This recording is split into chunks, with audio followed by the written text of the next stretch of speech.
ठीक है, अब डायरेक्ट स्टार्ट करें। पहले एग्जांपल से शुरू करेंगे। आप लोग अपनी अपनी बुक्स खोलो।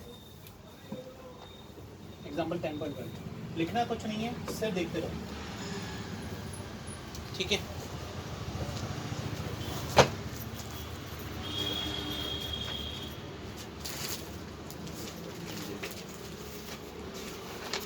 देखो एग्जांपल 10.1 ले तो इसने बोला है कि जो मास ऑफ अर्थ है वो है 6 × 10⁻24 kg।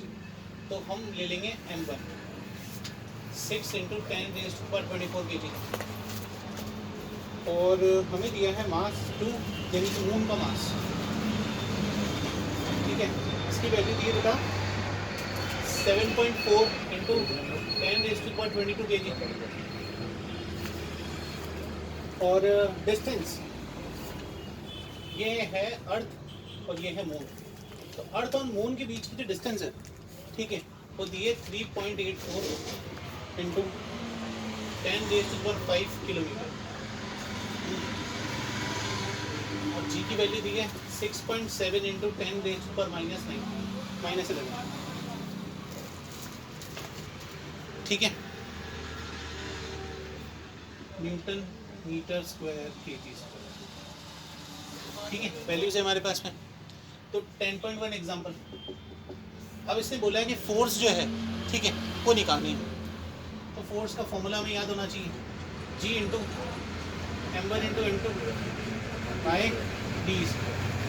ठीक है, यहाँ पे डी स्क्वायर आर स्क्वायर भी बन सकता है अगर रेडियस ऑफ अर्थ गिवन हो तो।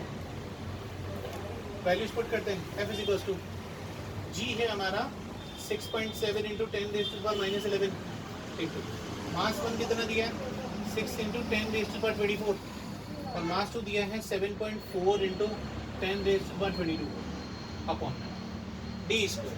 यहाँ देखो डिस्टेंस जो है किलोमीटर में दी है, हमें इसी मीटर में कन्वर्ट करनी पड़ेगी। एक बात ध्यान रखना, 1 किलोमीटर जो होता है ना उसमें 1000 मीटर होते हैं, तो 1000 को मैं 10⁻³ मीटर की तो बोल सकता हूँ ना। ठीक है, तो मैं ये जो 3.84 है इसके अंदर अगर मैं मल्टीप्लाई करूँ 10⁻³ तो किलोमीटर मीटर में कन्वर्ट हो जाएगा। बेस सेम है, पावर ऐड हो जाएगी, तो 3.84 × 10⁸ मीटर। वैल्यू पुट कर देते हैं 3.84 × 10⁸ इसका होल स्क्वायर। ठीक है, वैल्यू सॉल्व करेंगे। आपको ये वैल्यू याद कर लो, 6.7 को इससे मल्टीप्लाई करते तो 40.2 आता है। याद कर लो, ये तो बार बार मल्टीप्लिकेशन में काफ़ी बार आएगा। अब हमारे पास 40.2 आया, उसको मल्टीप्लाई करना किससे 7.4 से। ठीक है, 40.2 को 7.4 से।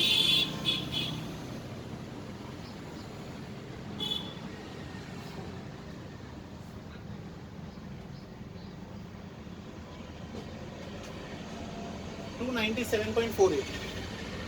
ठीक है, तो इसे और इसे मल्टीप्लाई करने पे क्या आया 297.48। पहले हमने नंबर सॉल्व कर लिए, फिर पावर करेंगे। प्लस माइनस 24 में से 11 गए तो कितने बचे 13 को 22 में ऐड करेंगे कितना आ जाएगा 43। 13 को अगर 22 में ऐड करेंगे तो कितना आएगा 35। ठीक है, कितना आएगा 35 अपॉन में 3.84 का स्क्वायर करेंगे। ठीक है, आप लोगों को इसका स्क्वायर भी याद रहना चाहिए। ठीक है, बताओ 14 ये इसका 3.84 का स्क्वायर क्या है, जल्दी बोलो। मल्टीप्लाई कर देते हैं 3.84 × 3.84। बेटा अगर इसको मल्टीप्लिकेशन करने बैठोगे तो एग्जाम में आपका है ना एग्जाम छूट जाएगा। ठीक है, हाँ, आप लोग इतना वेट नहीं कर सकते, ये याद है रखना। ठीक है, इसकी वैल्यू याद कर लेती हैं। कितनी वैल्यू है इसकी 14.7456। ठीक है, इंटू पावर पे अगर पावर है तो मल्टीप्लाई कर देंगे। ठीक है, तो 10⁻16। ठीक है, अभी देखो ये डिवाइड है एक दूसरे से, डिवीजन के अंदर माइनस होता है। ठीक है, माइनस कर लेंगे यहाँ पर 24। अब देखो इधर सुनो, इसको इससे डिवाइड करने अगर बैठ गए ना, ठीक है, तो आप लोग को कम से कम आधा घंटा तो इसी में लग जाएगा। ठीक है, कैलकुलेशन बहुत फास्ट है इसलिए। ठीक है, तो इससे कैलकुलेट करने के लिए कोशिश करो, इसे अंदाजे से मान लो। इसको अगर मैं 297.5 ले लेता हूँ, ठीक है, और इसको अगर देखूँ मैं तो 14.7 ही मान लेता हूँ, बड़ी वैल्यू है। आप इसका इसमें डिवाइड दोगे ना तो भी वही वैल्यू आएगी जो इसका इसमें पूरा डिवाइड देने पर आ रही है। ठीक है, तो आपको खुद को इसको अज्यूम करते हुए या आप, ठीक है, अंदाजे से वैल्यू लेनी है सर, और फिर डिवाइड देना है। ऐसे लेके ऐसे करेंगे ना तो फिर तो अपन को अप्रोक्स लगाना पड़ेगा। तो बेटा अप्रॉक्स में ही आ रही है सारी वैल्यूज ही, ठीक है, ये सारी की सारी अप्रॉक्स वैल्यूज ही है। तो जब आप इसको डिवाइड दोगे ये आएगा बेटा 20.2 यानी 20.2 डिवाइड होगा, कितनी आएगी value 20.2 into 10 raise to 35 minus 16 कितना हो जाएगा 19। लेकिन साइंटिफिक नोटेशन में अगर इसे लिखा जाए तो पॉइंट यहाँ नहीं, फर्स्ट टर्म की बात आना चाहिए, तो पॉइंट यहाँ नहीं रहेगा, कहाँ आ जाएगा वहाँ पे यहाँ +1 पर हो जाएगा 19। ठीक है, तो 20 को मैंने कन्वर्ट करके क्या बना दिया 2.02, तो 20 में से एक ज़ीरो छीन लिया मैंने, तो एक ज़ीरो इसको देना पड़ेगा ना, बस दे दो। 10 रेज़ टू 19 प्लस 1 यानी कि कितनी रहेगी 20। क्वेश्चन समझ में आ गया? ठीक है, ये तो हमारा पहला एग्जाम्पल। देखो तो अगर इसको देखें तो हमें ग्रेविटी दी है इतनी। अब एक चीज़ याद रख लेना, अगर कोई ऑब्जेक्ट नीचे की ओर आ रहा है तो ग्रेविटी भी हमेशा नीचे की ओर ही लगेगी, इसलिए प्लस में आएगी ग्रेविटी। और अगर हमने ऑब्जेक्ट का मूवमेंट ऊपर की तरफ करवाया है तो उस दौरान ग्रेविटी कितनी लगेगी नेगेटिव। ये ध्यान रखना। पॉजिटिव कब लगेगी जब ऑब्जेक्ट नीचे आ रहा है, ठीक है, तो ग्रेविटी भी नीचे की तरफ आएगी, पॉजिटिव ग्रेविटी, ठीक है, एक्सेलरेशन ड्यू टू ग्रेविटी लगेगा। और अगर ऑब्जेक्ट ऊपर जा रहा है तो नेगेटिव। क्वेश्चन में देखते हैं, कार नीचे आ रही है, ग्रेविटी कितनी लगेगी प्लस, टाइम हमें दिया है। अब 3 इक्वेशन ऑफ मोशन याद रहनी चाहिए, v is equal to u plus a t, s is equal to U T plus half a t square, v square minus u square is equal to 2as। ठीक है, इसी को अपन change करके ऐसे भी लिख सकते हैं, v is equal to u plus u t, h is equal to U T plus half G T square, और v square minus u square is equal to 2gh। यानी अगर देखें एक की जगह g आ जाएगा, s की जगह h आ जाएगा, बाकी सब सेम है। अब हमें निकालना है सबसे पहले स्पीड, ठीक है, यानी कार की स्पीड गिरने से पहले। तो देखो जब ये यहाँ से गिरना शुरू हुई होगी उस दौरान तो बेटा इसकी इनिशियल वेलोसिटी 0 होगी। हमें क्या निकालनी है फाइनल। कौन सा फॉर्मूला लगेगा, फर्स्ट लगा लेते, वैल्यू है हमारे पास, u 0 है, एक्सेलरेशन कितना है यानी g कितना है 10 है, टाइम है 0.5, तो v is equal to u plus 80, तो v is equal to sorry ये gt लेंगे अपन, तो ये हो जाएगा 0 प्लस 10 इंटू 0.5। ठीक है, 0.5 का मतलब हाफ होता है, तो हाफ को 10 से मल्टीप्लाई करेंगे तो कितना आएगा 5, 0 में ऐड करेंगे तो 5 ही रह जाएगा, 5 मीटर पर सेकेंड। ये फर्स्ट पार्ट हो गया हमारा सिंपल। दूसरा इसने बोला है एवरेज स्पीड। एवरेज स्पीड का जो फॉर्मूला है वो है इनिशियल प्लस फाइनल बाय 2। ठीक है, फॉर्मूला याद रहना चाहिए, initial plus final by 2। Initial कितनी है 0, फाइनल है 5 अपॉन में 2। ठीक है, 0 प्लस 5 5 होता है, 5 का हाफ कितना होता है 2.5 मीटर पर सेकेंड। ठीक है, थर्ड निकालने के लिए हाइट। हाइट में आप चाहो तो ये वाला लगाओ, ये वाला लगाओ, आपकी मर्जी है, क्योंकि दोनों के अंदर ऐसा आ रहा है, सॉरी एच आ रहा है, तो दोनों में से कोई सा भी फॉर्मूला यूज़ कर लो, एक आंसर आ जाएगा। ठीक है, पहला वाला ही कर लेते हैं, H is equal to U T plus half G T square, है ना, तो ये जाएगा H is equal to 0 into time plus half into G है हमारा 10 इंटू टाइम का स्क्वायर यानी 0.5 इंटू 0.5। ठीक है, तो देखो सर आपने इधर Point हटाएंगे, टी की नीचे वैल्यू लिखा तो है। लिखी है नहीं। हाँ बेटा, 0 के बाद टी की वैल्यू यहाँ टाइम की वैल्यू जीरो है ना, जीरो से कोई भी Zero मल्टीप्लाई हो तो हाँ। वैल्यू लिखने की जरूरत ही नहीं है, जीरो हो जाएगा, इसलिए जीरो प्लस। और ये पॉइंट हटा के नीचे 10 ले लिया मैंने, 10 से ये 10 कैंसिल, ठीक है। यहाँ क्या बचा है 5, और ये कितना है 0.5, 0.5 का मतलब हाफ, हाफ करेंगे 5 का तो कितना आएगा 2.5, और 2.5 के बाद यहाँ हमारे पास कितना बचा, हाफ बचा है, और यहाँ बचा है 2.5, 2.5 का हाफ कितना होता है 1.25। तो बेटा ये लेज जो है ये 1.25 मीटर ऊंची है। परेशानी कोई?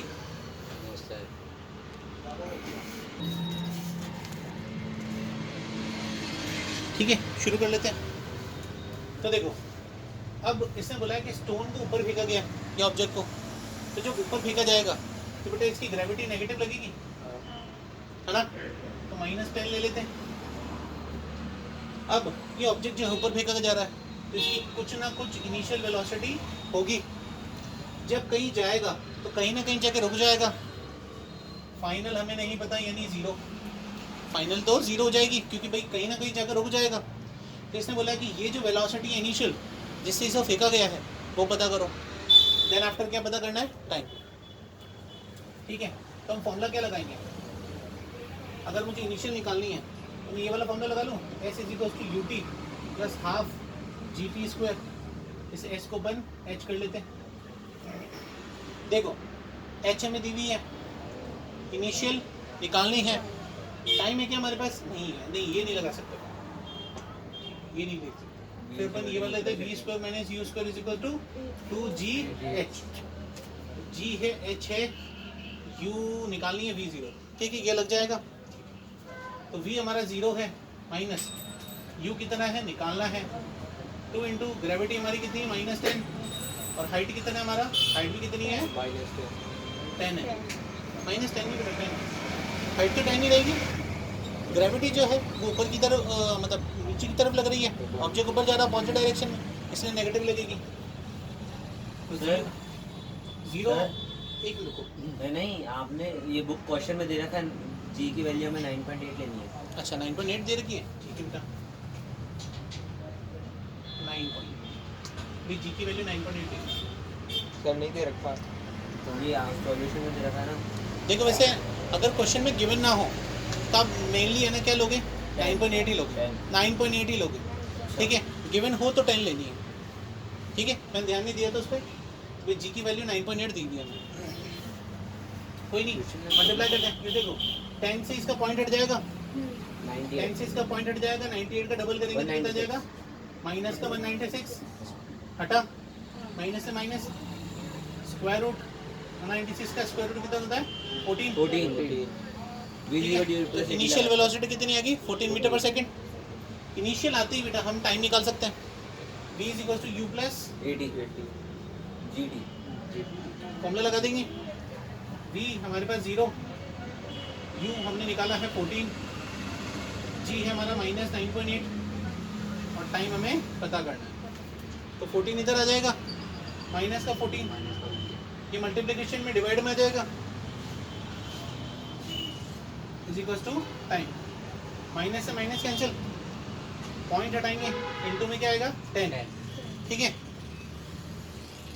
14 की 12 में 98 कितने टाइम्स आता है 7 टाइम्स, ठीक है, 7 टाइम्स, ये 10/7 आ रहा है, 7 से इस 10 को काटेंगे कितनी बार, 7 × 7 बचे कितने 3, 0 7 4 28, तो बचे 1 जम, तो ये टाइम आ रहा हमारा कितना 1.141 सेकेंड, 1.43 लिखा है 1.4 सेकंड, 1.43 सेकंड, 43 नहीं आना चाहिए यार, अप्रॉक्स नहीं टाइम सेकंड में अप्रोक्स से आएगा, पीजी होता तब आता है। अच्छा टाइम से 10/7 है, 7 3 बज गए, पॉइंट लगाया 0, 7 4 28, कितने बचे 2 बज गए, 0 7 2 40, हाँ 2 जाएगा, सॉरी 1 जा लीजिए, सॉरी 7 2 जब 14 चला जाएगा, बच्चे कितने 6, 7 8 जब 56, ठीक है। 3 डिजिट तक जाओगे तो इसे राउंड ऑफ करके इसे 3 करा गया, ये 3 हो जाएगा, ठीक है। बताओ कोई दिक्कत इसमें? नहीं सर, सर 1.42 ले बोलना चालू रखो। देखो अगला जो एग्जांपल है ये कह रहा है कि 10.4 मास किसी ऑब्जेक्ट का अर्थ पर 10 kg है, ये बोला वेट पता करो, ठीक है। तो वेट एक तरह की फोर्स होती है, वेट एक तरह की फोर्स होती है, और फोर्स का फॉर्मूला होता है मास इनटू ग्रेविटी या मास इनटू एक्सेलरेशन। तो बेटा मास कितना है 10 और ग्रेविटी कितनी है हमारे अर्थ की 9.8 यानी कि 98 न्यूटन। तो वेट कितना आ गया 98 न्यूटन। क्वेश्चन खत्म। अगला क्वेश्चन क्या है, an object weighs 10 newton when measured on the surface of earth, ठीक है। यानी एक ऑब्जेक्ट है, इसका जो वेट है अर्थ पे वो 10 न्यूटन है, वेट ऑन अर्थ कितना है 10 न्यूटन। इसने बोला है कि मून पर इसका वेट क्या होगा, ठीक है। तो याद रखना बेटा, weight of object on moon upon weight of object on earth, इसका रेशियो होता है 1/6, ठीक है। तो weight of object on moon कितना है पता करना है, ये कितना है 10, ये 1/6 ऊपर चला जाएगा तो 10/6 हो जाएगा, ठीक है। बस काट दो, 6 1 जा कितने बचे 4.0, 6 6 जा 36, फिर 4 बचेंगे 6 जा, तो ये 1.66 आ रहा है, यानी 1.67 हो जाएगा न्यूटन, ठीक है। आ रही बात समझ में, ठीक है। आ जाओ एक्सरसाइज के ऊपर, फर्स्ट क्वेश्चन। सबके फोन आ रहा है। भगवान काट दो, काट दो। हाँ, एक्सरसाइज का फर्स्ट क्वेश्चन कर लेते हैं।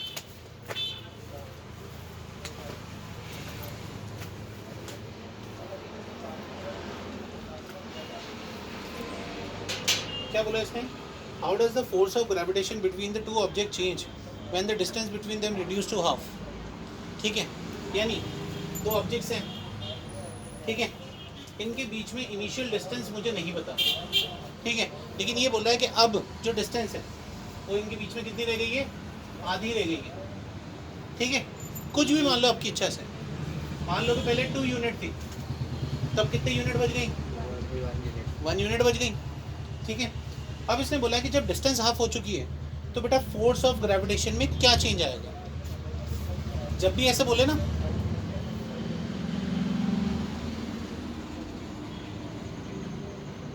जब भी ऐसा बोले कि फोर्स में क्या चेंज आएगा, इसमें निकालो F1, इसमें निकालो F2 और दोनों का रेशियो ले लो, ठीक है। तो फोर्स 1/फोर्स 2, इसकी वैल्यू, तो फोर्स का फॉर्मूला क्या होता है G into M1 into M2 by d² upon में G into M1 into M2 by d²। इसे d1 ले लो, इसे d2 ले लो, d1 d2। अब देखो शहीद कर दो इनको, तो ये तो खत्म, वैल्यूज पुट कर देते हैं, कितनी आएगी 1/2 और ये कितना है 1/1, 1/1 का कोई मतलब ही नहीं रह गया। तो F1/F2 कितना आया 1/2, यानी पहले फोर्स कितनी यूनिट थी 1 यूनिट, अब कितनी यूनिट हो गई है, कितने टाइम्स इंक्रीज हो गई है 2 टाइम्स, ठीक है। तो force what the world,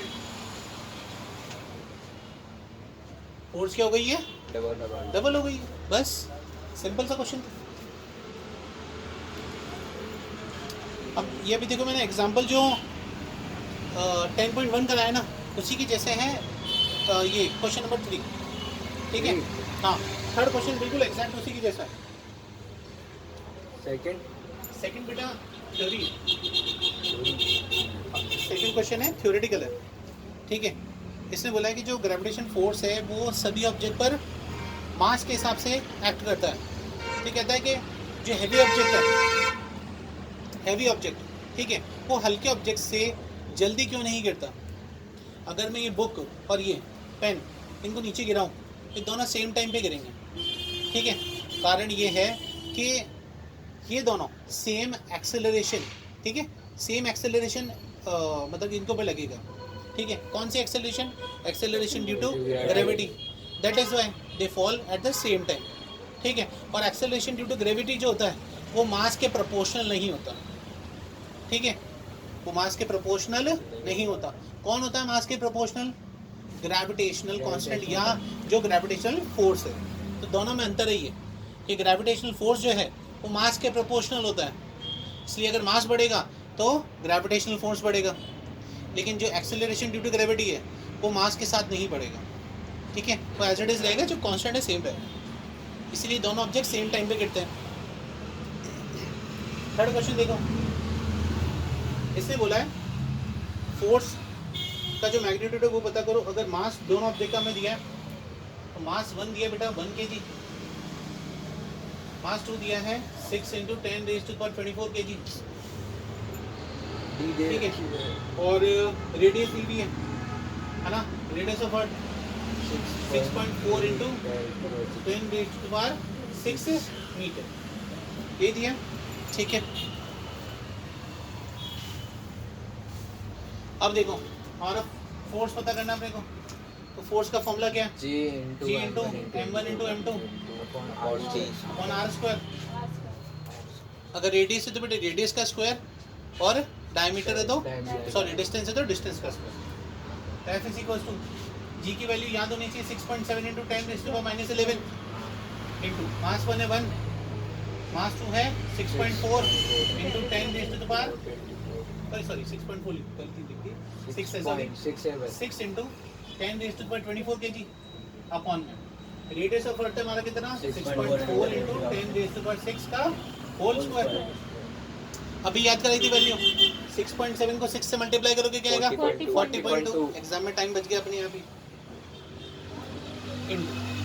base same है, ऐड सब्ट्रैक्ट हो जाएगा, 24 में से 11 गए तो कितने बचे? 13। ओके, इसकी भी वैल्यू याद कर लो, 6.4 का स्क्वायर होता है 40.96, ठीक है, into 10⁻12। अब ये पावर 6 है, इंटू हो जाएगा 10⁻12, डिवाइड में है तो माइनस हो जाएगा, 13 में से 12 गए तो 1 बचा, तो क्या आएगी वैल्यू? 40.2 इंटू 10⁻1 अपॉन में 40.96, ठीक है। इसको इससे मल्टीप्लाई करेंगे तो कितना आएगा? 402, है ना, कि पावर 1 की कोई मतलब नहीं होती। मल्टीप्लाई किया 402 आ गया अपॉन में 40.96।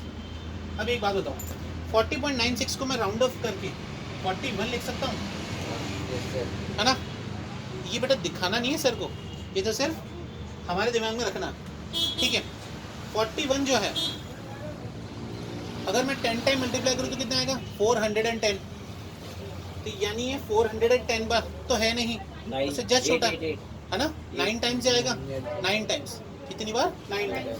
बेटा ये 9.8 टाइम्स चला जाएगा। अरे तो वो है ना ग्रेविटी, वो डेरिवेटिव, ठीक है, हाँ ये 9.8 न्यूटन इसकी वैल्यू आ जाएगी। बोलो कोई परेशानी? नहीं सर। पॉज करके इसको बार बार देखते रहना, अच्छे से याद हो जाएगा।